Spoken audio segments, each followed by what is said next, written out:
la redacción escuchamos la voz de los empresarios de Colombia en medio de esta crisis, protestas y bloqueos que se están viviendo y sufriendo. Me acompaña Bruce McMaster, presidente de la ANDI, la Asociación Nacional de Empresarios de Colombia, que por cierto aglutina a 500 empresas, representan el 50% del PIB de ese país. Bruce, qué gusto saludarte, lamento que sean estas circunstancias, pero te pediría que nos ayudes a entender o dimensionar de los puertos a los supermercados, de los puertos a los hogares, ese tránsito de productos. ¿Cómo te describen los empresarios hoy día las cosas?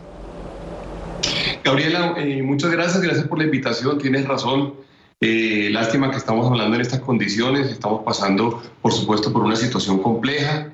Yo te diría que no solamente es el tema de los puertos a los hogares, sino quizá más importante desde las fincas, desde los cultivos, desde los agricultores, desde los productores de aves, de los productores de cerdos, a los hogares, que es realmente donde tenemos el mayor problema, porque de alguna forma los productos que están en los puertos, pues si bien, digamos, nos generan un gran afán, también están de alguna forma en condiciones de almacenamiento un poquito mejores que las que eventualmente tenemos desde el campo hasta las ciudades. Tenemos sin duda alguna una situación que tiene que ser solucionada pronto. Hemos hecho múltiples llamados a los líderes sociales, a que de alguna forma solidariamente nos acompañen para poder abastecer a los hogares y poder abastecer a los supermercados. Colombia había demostrado durante la pandemia una capacidad de autoabastecimiento potente. Habíamos inclusive en los peores momentos de cierre logrado llevar productos a los hogares. No queremos que en este momento no vaya a suceder. De manera que sí, esa es un poco la generalidad de lo que estamos viviendo hoy día, Gabriela.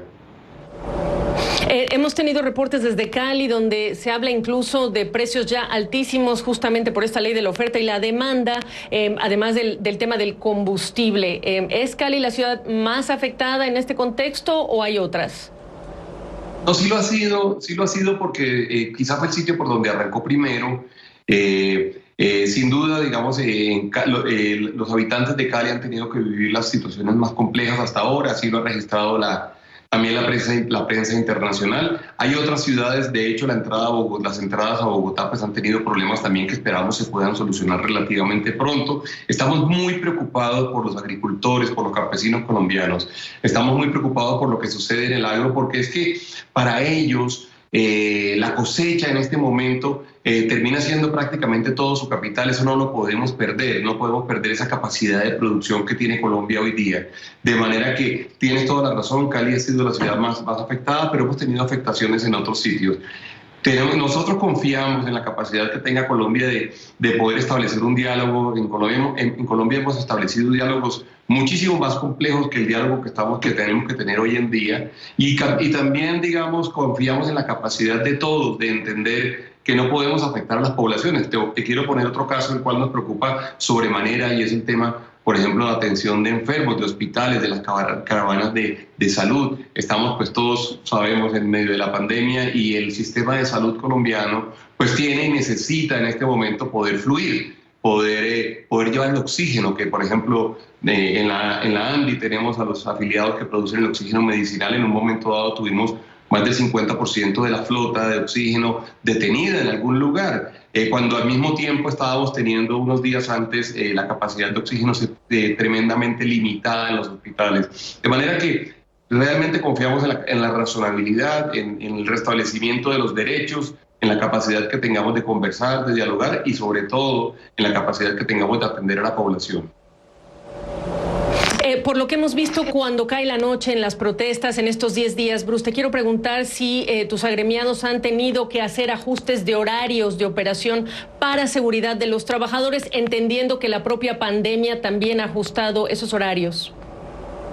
Claro, Gabriela, ese punto es importantísimo porque, claro, venimos de la pandemia, no la hemos terminado. De hecho, veníamos de unos cierres muy fuertes el fin de semana pasado. Por ejemplo, en Bogotá tuvimos cuarentena total durante 3 días. De manera que ya teníamos, digamos, una afectación importante en términos de la capacidad de operar de muchas de las fábricas y de las plantas. Esto, digamos, en un país que aumentó cerca del 4 o 5% su desempleo en este momento, hombre, no se justifica, yo diría que si uno pues, realmente quiere protestar y quiere hacer oír su voz y como resultado de ello quiere reivindicar necesidades inmensas que tenemos en Colombia, no tenemos la menor duda, muchos hemos trabajado por ello, pues tiene que también tener en cuenta, digamos, lo que le está pasando a las familias en este momento en términos de empleo y desempleo. Sin duda, la afectación ha sido una afectación grande, pero te lo quiero decir así, Gabriela, yo confío profundamente en la capacidad de dialogar y de salir de los problemas que tiene un país como el nuestro. Quienes hemos vivido acá sabemos de cómo se pueden solucionar los problemas conversando, sabemos de cómo se pueden solucionar los problemas tomando decisiones razonables y decisiones responsables. Para cerrar muy breve, porque no me quedó tiempo, Bruce, ¿sí o no pudo haberse evitado esta salida masiva de los colombianos con haber hecho las cosas distinto con la reforma, el proyecto que ya retiró el presidente Duque, sí o no? Yo creo que en todo caso había modificaciones que querían hacer. Yo quiero pensar que estamos en el escenario que nos tocaba vivir y que nos va a servir para solucionar todos nuestros problemas, Gabriela. Bueno, te agradezco el intento de brevedad de esta respuesta. Deseamos sí que las cosas mejoren, la situación se alivie y te mandamos un abrazo. Gracias por la oportunidad de tu tiempo. No, por el contrario, gracias a ustedes por contactarme.